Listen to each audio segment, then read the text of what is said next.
about Cocaine Cowboys. First of all, I love the title. But this was originally a documentary from 2006 that was at the Tribeca Film Festival, got lots of accolades. Why revisit it? Yeah, so we have made, this is now the fourth title in the Cocaine Cowboys franchise, but it was the first story that we wanted to tell. So back in the early zeros, when we had made the decision to tell the story of, you know, the bad old good old days in Miami during the cocaine boom, and how the narco dollars from that trade really trickled down, and the only successful case study that I'm aware of Reagan's trickle down economics into sort of every facet of our economy, both legitimate business and illegitimate business, and eventually built the skyline of Miami. We wanted to tell the story of Willy Falcone and Sal Magluta, or as we knew them in Miami growing up, Willy and Sal, Los Muchachos, the boys. Miami knew them by their first names. You said Willy and Sal, nobody went, Willy who? Sal who?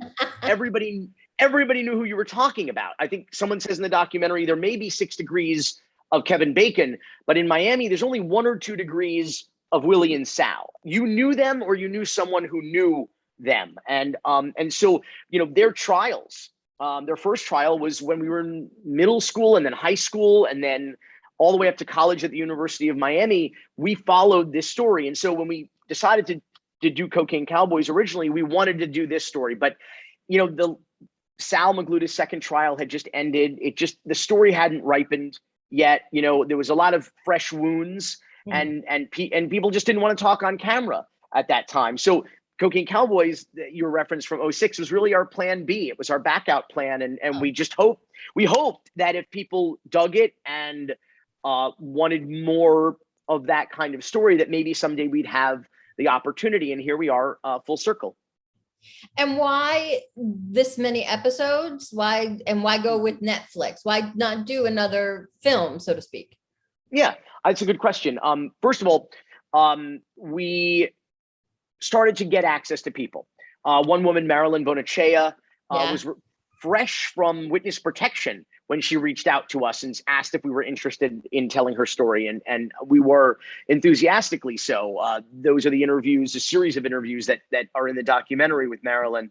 And what would happen is that we kind of, like, as a labor of love on spec in between paying gigs, we'd get access to an interesting person, a co-conspirator, a cooperating witness, a criminal defense attorney, an FBI agent, a former U.S. or assistant U.S. attorney, and we'd accumulate what amount really was like an archive, you know, of interviews on this story. And we quickly realized we knew the story was big. We didn't know that we would get enough, sufficient access to tell it. We got sufficient access to tell it. And we're now like, well, this can't be contained in a one-off 2-hour feature documentary. But a documentary series had not been invented yet. There was no such thing. There was no such thing as you were either making a feature doc, right, 2 hours, or you were doing like American Greed, like 1,000 episode type. But there was no such thing as like a 6, unless you were Ken Burns. But Ken Burns, he's his own genre. He's he gets to do his own thing. No one said like, oh, you can make an 8-hour documentary. There wasn't a business model for that, and then there was a 1-2 punch while we were working on this for so long of The Jinx on HBO and Making a Murderer on Netflix. Mm-hmm. And suddenly the documentary series was born, and we were like, holy shit, now there's a market for telling this story in 6, 7, 8 hours. And the truth is that Cocaine Cowboys, the original 3 documentaries, which all follow the same kind of basic, characters and storylines. This is an all new thing that you don't have to see any of the previous ones to understand or appreciate, but or follow, more importantly. But we I have to catch up with my own thoughts, because I'm giving you sort of exposition and storytelling all at the same time. I'm firing on all cylinders. But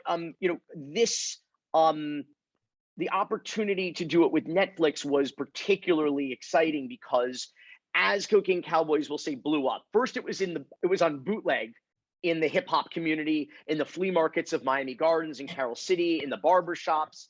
We started hearing from extraordinary talents like Pitbull and DJ Khaled and Pharrell and Janet Jackson, and artists like Nicki Minaj started to name check some of the characters like Griselda Blanco, La Madrina, the godmother, in their song lyrics. And we realized that this was like, it's a thing, it's kind of catching on, and it had different lives, different cycles. It was the bootleg market, it was on legit DVD, it was on Showtime, but really when it came to Netflix, I feel like that's where it exploded. Like, it just, there was people in countries all over the world who were seeing it, who never would have seen it on bootleg or on on Showtime or CNBC. So that to me was like really where the audience was. And now here we are, and as evidence, of course, after Cocaine Cowboys, there was Narcos, there was a real the ubiquity of this kind of content. And so to kind of bring it home to Netflix was important. And I mean, a release in 190 plus countries and 30 plus languages, there's not a lot of places where you have that kind of opportunity. And I'm very grateful to them for it. Yeah, absolutely. You bring up a good point though. If you grew up in Miami, you knew who they were. You knew the stories. You saw their victims on the nightly news, whatever. But if you're in another country, how much of an appeal is there for people to watch their story?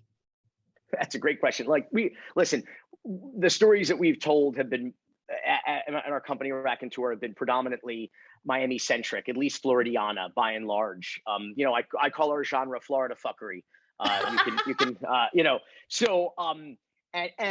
you could argue that could be provincial, right? Well, what would be the interest outside of South Florida or Florida itself, or the United States for that matter?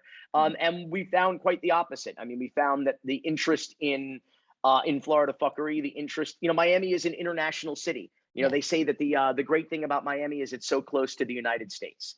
And so, really what we've had as an opportunity, being Miamians, native Floridians and lifelong Miamians, is to tell the stories of this community that, as it turns out, we've discovered over 20-year careers as documentarians, is there of apparently great international interest. There is an audience for what is happening in Miami all over the place. I think Miami is just a place that everybody wants to go, or everybody loves to hate, or so I just think it has a real reputation, thanks in no small part to the pop culture that has come before, like Scarface and Miami Vice and Bad Boys and a lot of the stuff through the 80s and 90s. Very, very true. That's a good point. Why documentaries overall, as opposed to not making a novel into a feature film? Or, well, I mean, it keeps me off the streets. It's either this or midnight basketball games at the Y, I suppose. Keeps idle hands and all that. But like, no, I what's funny? I'm gonna totally straw man this, but like, people often will say to me, like, they'll go, are you ever going to make a real movie? You make documentaries, but are you ever going to make a real movie? And I'm like, a real movie? I'm like, you mean with like a script with made up words and actors pretending to be other people and sets that aren't real? I'm like, you mean a fake movie? I'm like, I make real movies. I make documentaries. What could be realer? How can you be keeping it more real than documentaries, than nonfiction filmmaking? And we were trained as filmmakers. We never trained as documentarians. So documentaries, with the advent of digital technology in the late 90s and early zeros, it really kind of democratized production. It made equipment more accessible for indie filmmakers. And on video, it seemed to us it would be more logical at that time to, instead of doing scripted stories on video, which didn't quite feel right yet. HD wasn't a thing yet. And so we thought that it would be ideal to do basically, television journalism, essentially, because people were accustomed to seeing the format of video in documentary style. So that's what we decided to do. And really, I mean, to be perfectly honest, our career started, we wanted to make movies. We wanted to tell stories. We wanted to tell stories about our hometown and where we came from, and kind of explain why it was the way it was, why it has the reputation it does, explain some of the mysteries from our childhood, like why did everybody have so much money in the 80s when we were kids, like during like a recession, like how did that happen? So I think that, we wanted to make movies, and I think that that's reflected also. We call our genre pop docs. It's not that they're not socially conscious or they're not politically conscious, but we take the responsibility seriously of it's not just what you say, it's how you say it.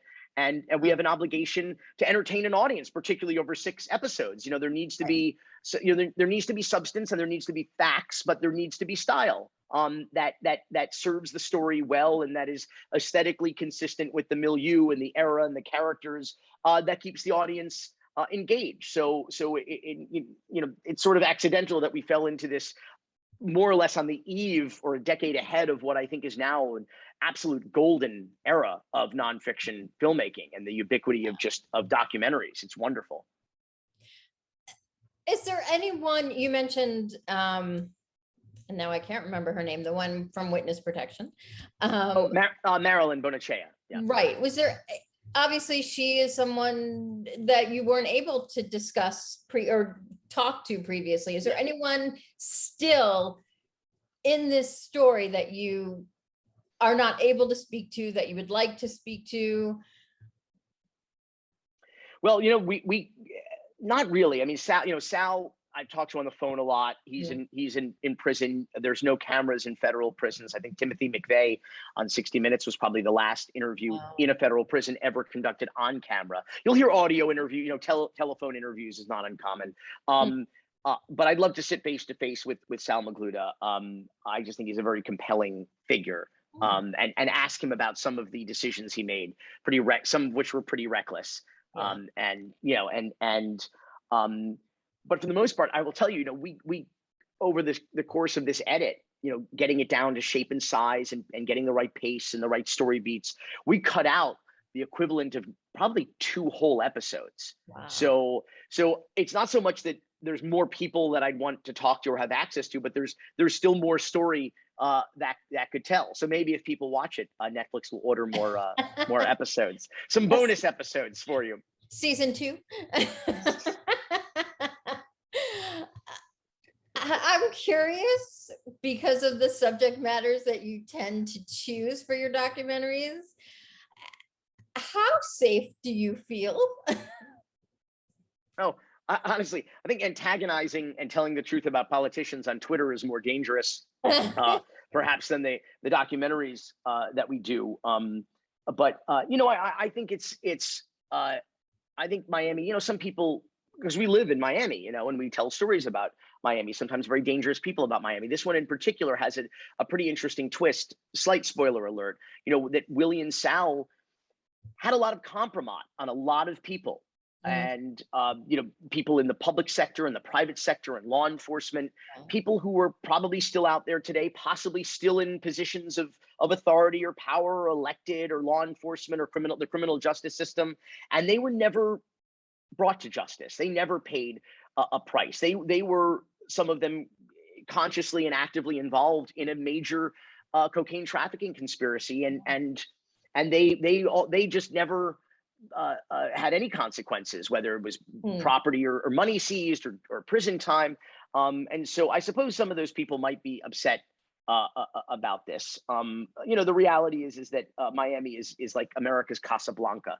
It's it's a sunny place for shady people. So I think that getting up in the morning and walking outside and driving your car in Miami is a dangerous proposition for everyone. Is it more dangerous for me? Maybe marginally so. All right, well, that's good. What's next for you? What are you looking forward to working on now? What ideas are there? I'm gonna work on a nap for about 2 weeks. That's my current project in development. We are in pre-pro right now, but I'm slowly falling off screen. No, we have the amazing thing again about this golden era of documentaries is that we have a ton of projects, and so none of which I can talk about or or share at the moment. But I Oh. look forward to sharing them with you very soon.